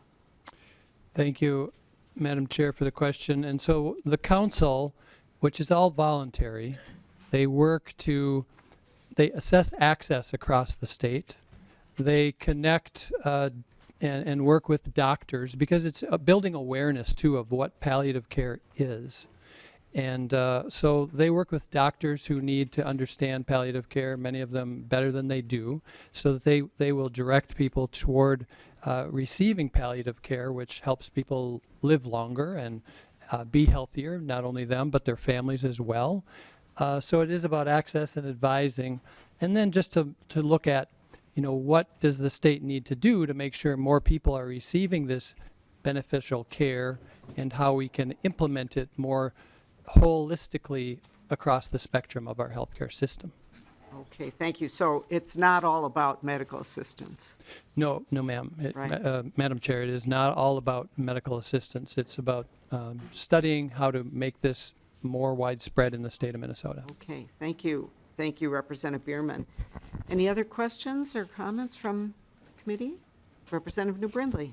Thank you, Madam Chair. And I appreciate your question, actually. That was helpful. If that's the case, and if what we're doing here, I'm just wondering why, I understand what you just said, but it seems like a repealer is appropriate, or a sunset is appropriate. Because even if we extend the sunset, there could be a time that we go, you know what, this has sort of outlived itself. And a sunset just makes sure that we're reevaluating on some kind of regular basis. I get really concerned about removing sunsets on things like this, because then there's no incentive to reevaluate. We just keep going in perpetuity, and we see that all the time in government, and it's really hard to roll things back then. So is there a reason that we can't just reevaluate this every few years? Representative Bierman. Thank you, Madam Chair. Thank you for the question, Representative New Brindley. That's a good question, and I understand that belief that, some things you would want to have end dates. I just had a bill the other day in committee that, that I actually put a sunset on because I thought that it should be reevaluated because things were changing. So in this case, I think that we have so much work to do in this area. I didn't really think about a sunset in that regard because we want this care to be available to more people because it is so helpful and it is something that will help people, as I said, live longer, have better lives. And I think it's here to stay, this treatment. I think as the study proceeds, if we decide as a body to make medical assistance and Minnesota Care covered in this and also increase the amount of coverage from private insurance payments, which are variable depending on who you are, where you live, who your insurance company is. If we get to that point, we're going to be putting it in statute. And even then, though, the council may have a valuable role assessing how palliative care is done across the state. So, if we want to consider a 10-year sunset, I might be okay with that and certainly would be open to further conversations. And I would just add to that, Representative New Brindley, that if you look at the bill, a couple things. One is it's a volunteer group, but the appropriation they're asking for is really very small, and it's only for one biennium. So there is kind of a natural sunset to that because the money is not ongoing. So if they feel that they really are doing something, they will have to come back for an appropriation, and so there will be. But I take your point, and I think it's a very good one. Other questions, other comments? All right, seeing none, so thank you very much, Representative Bierman. So with that, House File 1940 is laid over for possible inclusion. Thank you, Madam Chair. Thank you, committee.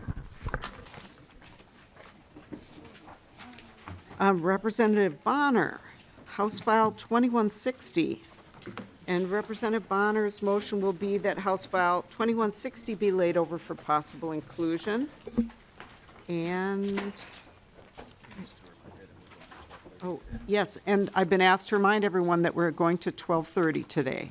So I think we are moving right along, which I really appreciate everyone's help in that, and I think we're going to hopefully be able to finish on time today, so at 12:30 or before.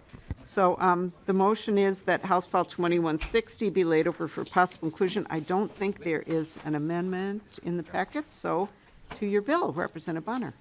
Thank you, Madam Chair. Madam Chair and members, House File 2160 would increase the funding for a highly successful prevention program aimed at reducing fetal alcohol spectrum disorders. A decade ago, the Community in Recovery Aiding Families in Transition, or CRAFT, pilot project was launched in Olmsted County. With its success, the legislator created a base of funding that has methodically increased funding for what are now commonly referred to as FASD prevention grants. Utilizing Proof Alliance and their long-lasting partnerships with the Minnesota Department of Health, this statewide organization dedicated to reducing and the incidence of FASD in our state has built sustainable and effective community partnerships that support women and children in recovery. The state currently appropriates $750,000 each year to the Minnesota Department of Health. This bill would increase that appropriation by $500,000 per year, allowing Proof Alliance to expand the effectiveness of this program into more communities across the state. We know that dollars are in high demand, but we also acknowledge that each healthy baby born to an at-risk mother through this program will save taxpayers hundreds of thousands of dollars over the lifetime of an individual who might otherwise suffer permanent brain injury due to fetal alcohol exposure. I just wanted to throw in here too that fetal alcohol exposure, which leads to FASD, is the leading cause of preventable birth defects, impacting 1 in 20 babies in the United States. FASD is common, it is irreversible, but it is 100% preventable. With more awareness and prevention services, we can greatly diminish the incidences of FASD in Minnesota, giving these families and individuals a chance at a healthier life and significantly ensuring each child can live and contribute to his or her best potential. With me today, I have Molly O'Brien, the Executive Director of Proof Alliance, to testify first. All right, thank you very much, Representative Bahner. Welcome to the committee. Please go ahead and introduce yourself and go ahead with your testimony. Madam Chair and members of the committee, thank you so much for the opportunity to provide testimony to support FASD Prevention Grants Bill, which would help reduce the incident rates of fetal alcohol spectrum disorder across Minnesota communities.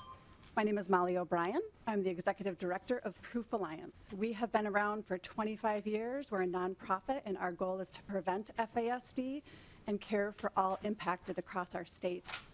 And as many of you know, each year, 8,755 babies are born with prenatal alcohol exposure. That is 13% of our babies in this wonderful state. Prenatal alcohol exposure is the leading cause of preventable birth defects, and prenatal alcohol exposure causes FASD, which is a lifelong disability, and it impacts brain function, development, learning, behavior, and social skills.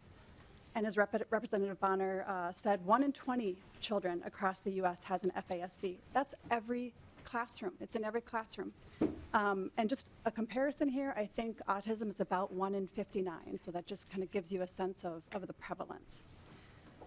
So the mental, physical, and emotional cost of FASD to families is devastating. The financial cost to our state is shocking. People living with an FASD are more likely to need foster care, PCA services, waivers, medical care, mental health care, case management, and special education. And as you read from Humphrey in your packets, a letter from Humphrey, who's a father of a son with an FASD, he said living with an FASD is expensive and often requires state funds to supplement family funds. The CDC estimates that the lifetime cost of a person with an FASD is $2 million. So the return on investing in FASD prevention is profound. So if we think about $22,000 per person per year. The cost of living with an FASD, in Minnesota, it's about $131 million annually. So many women, let me back up. FASD, as Representative Bahner said, is 100% preventable if women have alcohol-free pregnancies. And many women, when they're given the clear and direct facts that no amount of alcohol is safe to consume during pregnancy, make that choice not to drink for that long 9 months. However, some women, right, it might be a few weeks before we know we're pregnant, and maybe we've kind of lost that window. Some women, in fact, 1 in 5 women in Minnesota did not hear correct information from their healthcare provider about alcohol use during pregnancy. And third, for many women with substance use disorders, it's not a simple choice to just not drink for 9 months, right? Even with the supports and services in place, abstaining from alcohol during pregnancy can feel impossible in the midst of chemical dependency and addiction. There's hope. FASD prevention grants provide community-based, long-term recovery support services for people that are pregnant or parenting with histories of alcohol use disorders. And these programs help reduce incidence rates of FASD by helping pregnant or parenting people, 1, maintain sobriety through increased accountability and recovery skills and case management and connections. And 2, connecting to community-based resources like housing, employment, transportation, and parenting skills. And I do have to ask you to wrap up, please. You bet, I will. So currently, FASD prevention grants go to organizations like Wayside Recovery, Avivo, and Family Services Rochester. We are serving a lot of communities across the state. On average, 93% of babies born are born without prenatal alcohol exposure. In fact, last year it was 100%. We're doing great work, but the current level of funding for these grant-funded programs are only reaching a small fraction of people who would benefit from these services. So I humbly ask you to support this impactful legislation. Your support now will change the lives of future generations in Minnesota. And thank you for the opportunity to speak with you this morning. All right, thank you so much. Valerie Mengskow.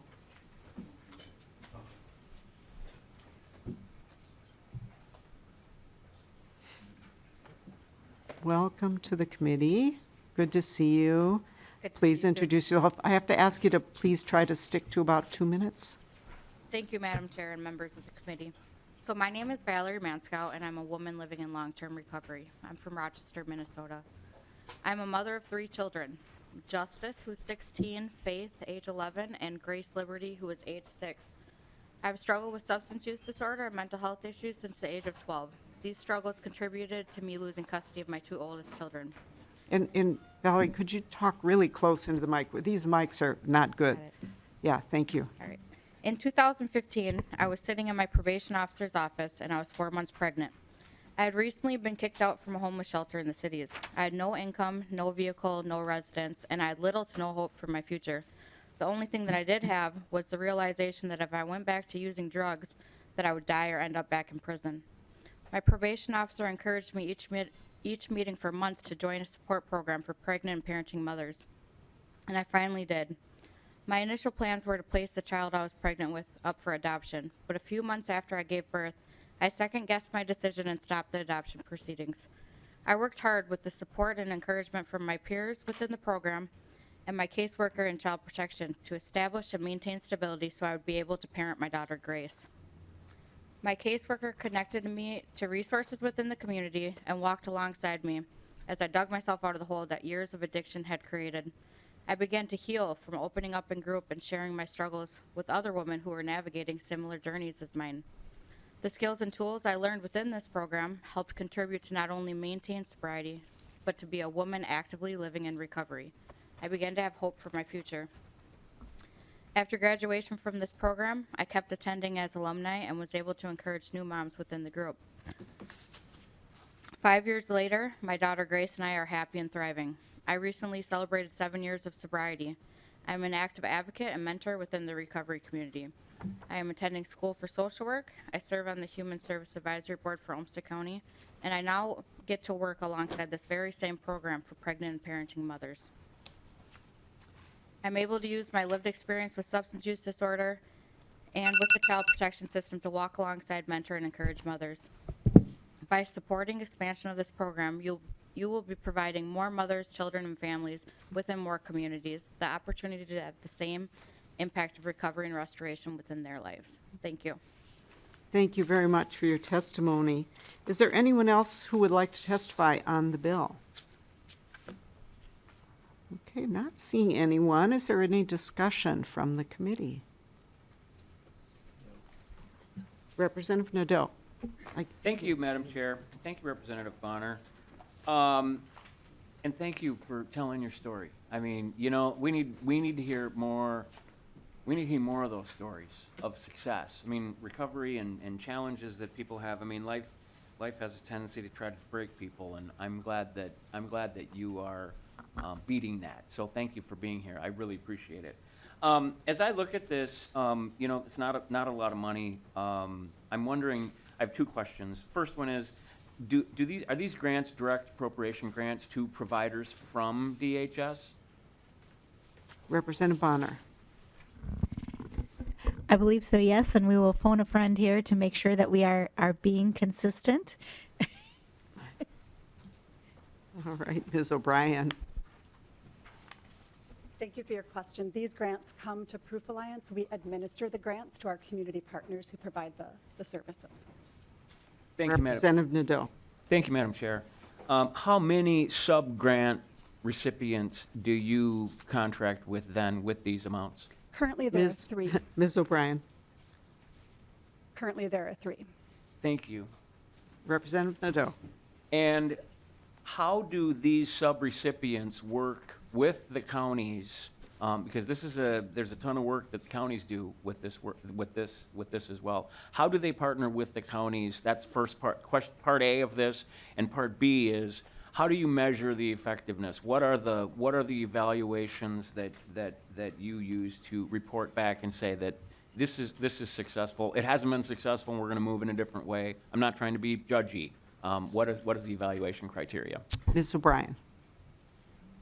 Thank you for your question.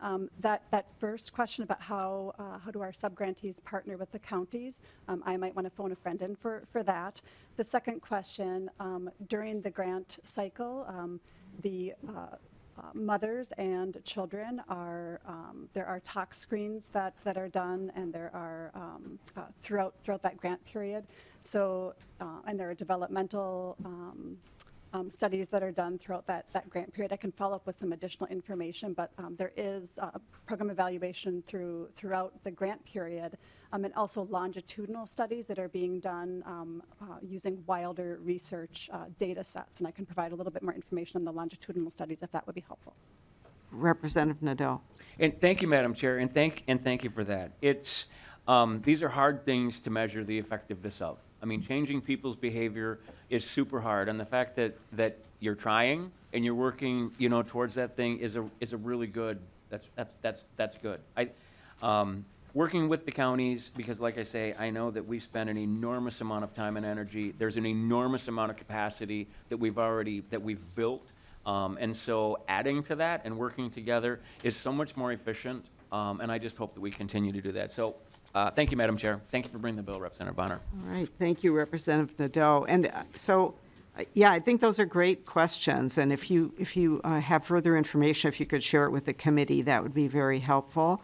I do want to say that, you know, there are so many things that we try to measure in health and human services, and it can be awfully difficult sometimes. You can't do a randomized control study on everything, right?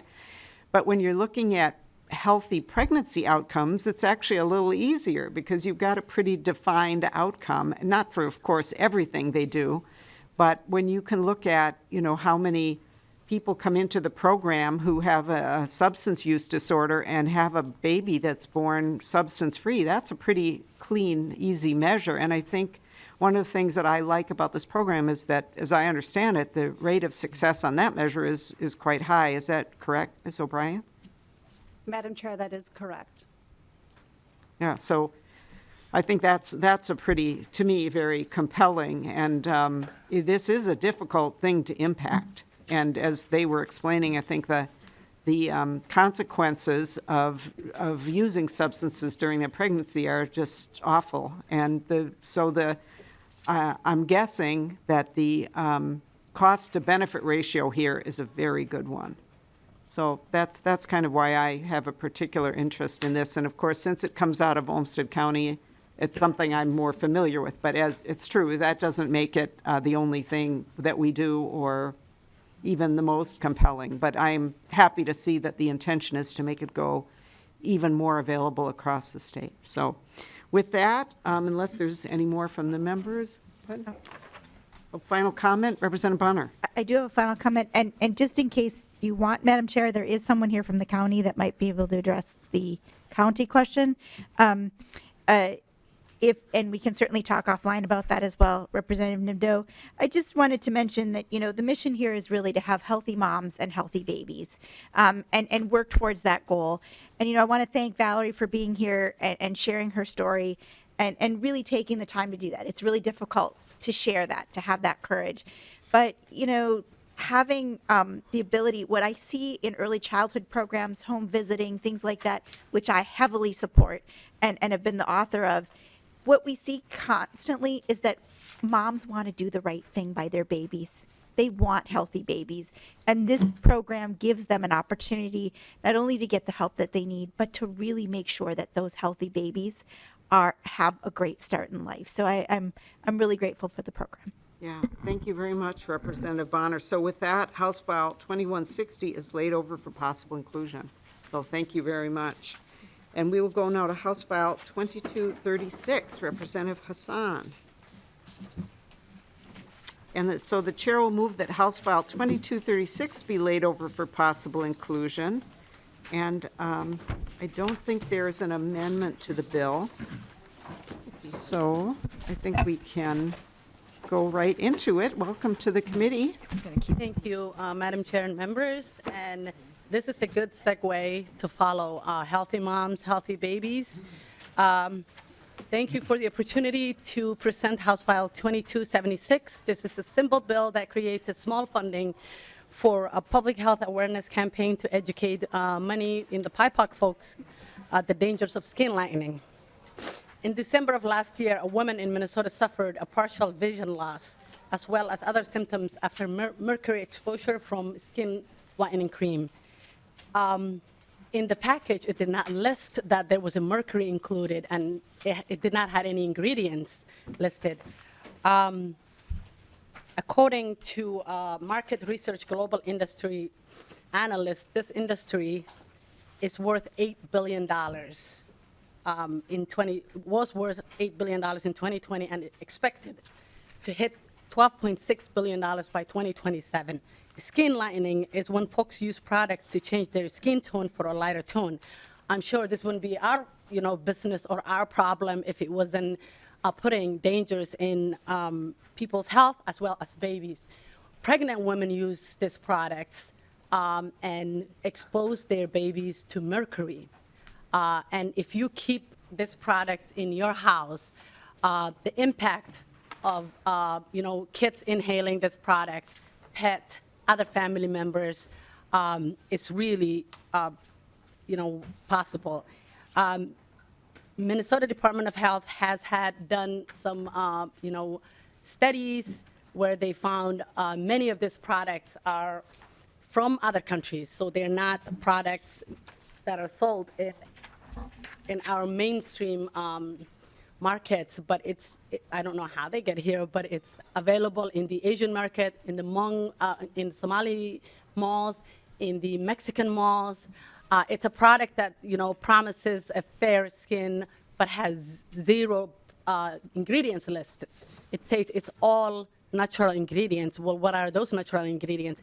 So right now, the FDA says that 1 part per million products is safe if it has 1 part per million of mercury.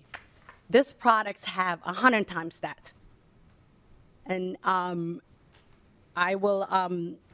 let my testifier, talk about this, but in 2019, this committee and the legislator gave a small funding to create a public health awareness that was 5 years ago. A lot of that, money was used to create campaign to just discourage people from using this product, and also like to ask cities to use some enforcement to make sure that these products are not sold in our, stores. But, in 2022, December, somebody lost their vision because they used a product that has a high levels of mercury that was not listed on the label. So the problem continues. And, adults can do whatever they want, but when the impact comes back to children, and we know that mercury, has impacts your neurological abilities. It also has, people have kidney issues, liver issues, you name it. Mercury, we don't want mercury anywhere near children or adults or pets or any family members, but these products are, available and easily accessible, and they're $5. You can buy them $10 any of the markets that I've mentioned. With that said, I have a young woman with me who's gonna, talk about the work that she's been doing in this space and how she's, been talking to young women not to use this product. All right, thank you very much, Representative Hassan. Welcome to the committee. Please just introduce yourself and go ahead and give us your testimony. And we only have about 8 minutes left in the hearing, so we need to be pretty brief. Okay. Madam Chair and members of the committee, my name is Fathi Ahmed, and I'm in support of House File 2236. As Representative Hodan said, I work in the Beauty Well Project as the program manager for the Young Women's Wellness and Leadership Initiative, which is aimed at raising awareness and education and addressing the skin lightening issue through proactive approaches by educating and equipping young women with knowledge and tools to resist colorism and skin lightening. Skin lightening, as you know, is a public health problem that's disproportionately impacting Black and Brown communities in our state. There are extremely toxic chemicals that are abundantly found in these products, which harm not only the user, but all those that are around them and the wider community. Some of the chemicals that are found in skin lightening products are mercury and hydroquinone. Mercury, for example, can negatively impact memory, thinking, attention, development, and success in school for children and babies. Unborn babies, infants, and children are specifically very sensitive to mercury, and it can impact their development even before they're born, for example, if their mother is using these chemicals. The chemicals in skin lightening products are associated with kidney and nervous system problems and can permanently damage organs and can cause like irreversible damage, like the woman Representative Hodan was talking about who had partial vision loss from using these products. Additionally, these products are rarely disposed of safely and end up in our larger environment. They can end up in landfills and water and can pose harm to all of our health. I see the everyday impacts of skin lightening use and especially the chemical exposures. There are women in my community who have permanent damage to their health from using these toxic chemicals that are largely unregulated. There was a Somali woman in our state who recently had partial vision loss and also experienced a lot of other health complications from using skin lightening products. These products are creating so many health problems in our community that need to be addressed. And this bill will help advance education and outreach on the issue of skin lightening and associated chemical exposures, and can potentially prevent Black and Brown communities from suffering inequitable exposures and consequential health outcomes from using these toxic products. And I support this bill, and I hope you all do too. Thank you for your time. All right. Thank you for your testimony. Is there anyone else who wants to testify on the bill?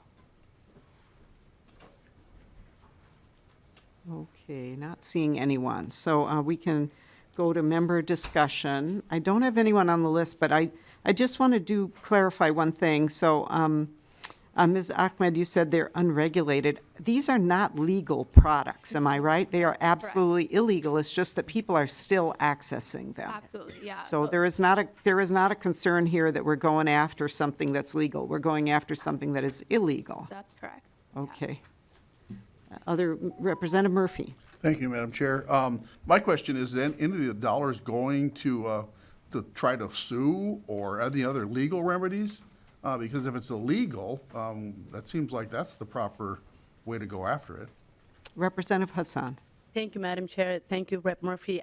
Not this, but there is, I believe Congresswoman Betty McCollum is doing a bigger bill where she's going after some of these companies. But on this bill, we just want to do education and awareness and just tell people that not only are you exposing yourself to danger, many of these parents don't know that they're actually exposing their children to this, which is the bigger problem.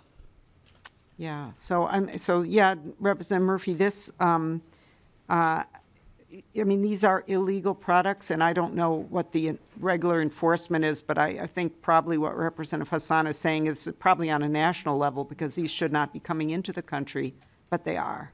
These are foreign manufacturers these are coming from, I believe, right, Representative Hassan? Madam Chair, you are correct. Most of them are coming in through, I don't know, some way. They're ending up here, but none of them are like legal products. And they wouldn't be legal because they're so harmful that they're not supposed to be used. Representative Murphy? Just as a follow-up too, do we know what the cost is? I know they talked about a minimal cost, but I don't see anything yet. Representative Murphy, this is it is a blank appropriation here in the bill. So, I mean, in the past, I think it was like 200,000. Yeah. Yep. Hundreds of thousands. It wasn't a big cost. So I think the hope here is to kind of see how it fits into the budget. And it would just be a straight appropriation, I believe, for a grant. Representative Bierman? Real quick, thank you, Madam Chair. Representative Hassan, good to see you in this format. Just a quick question, they are illegal. Are they also available online? So are people Googling them and then selling them on the black market online? Or maybe the black market's not a good word to use, but online. Thank you. Representative Hassan. Thank you, Madam Chair and Rep. Perryman. Yes, they are available online. We had to, I remember 2 years ago, we had to write a letter to Amazon to remove some of this product because Amazon was selling some of this products. And they did remove some of them, but there's still, other companies that have this available online. Yeah. Representative No other Bierman? questions. Okay. And I gathered from the testimony as well that sometimes it's hard to know because they don't label the products, right? So some of the products might not be obvious that these are the toxic banned products. Madam Chair, the label says cucumber and turmeric. Cucumber and turmeric are not toxic. So that's why some of the people don't even know, because when it says, natural products and then it says cucumber and turmeric, you're not going to worry about being exposed to mercury from cucumbers. So. Yeah, thank you, Representative Hassan. Okay. All right, not seeing any, Representative Herr, please. Thank you, Madam Chair, and thank you, Representative Hassan. I just wanted to say I appreciate this bill so much. I remember as a child growing up in my family telling me not to go outside because I would get too dark. Like lightening our skin and whiteness is so ingrained into us. And so sometimes at all costs we're in communities that are do not have a concept of what this idea is, will do anything to actually get products to help themselves, and that this education and that amount that is being asked for is so small and it makes such a great impact on our communities in helping us understand the harms of maybe some of these products that we're using. And so I just wanted to say thank you, because this goes across all communities, and especially in communities where literacy is not, we already have challenges with literacy, language barriers, and so many other ways that prevent us from getting the justice that we need when we experience harm from something like this. So I just wanted to say thank you for bringing this bill forward. All right, thank you. Thank you, Representative Herr. Final word, Representative Hassan? Thank you, Madam Chair, for the opportunity to present this bill. It's something that is extremely near and dear to my heart. Like I said earlier, I don't care what adults do, but when your actions harm children, then we have to do something about it. And that's why I have been a champion of this bill for many years. I know that no parent wants to harm their kid. So giving that education and awareness and telling people that do not use this product because your child could end up having some neurological disorder, or you will maybe lose an organ or become blind would be key. All right, well, thank you very much. With that, House File 2236 is laid over for possible inclusion in the omnibus. Thank you to all the testifiers and the members, and we are adjourned.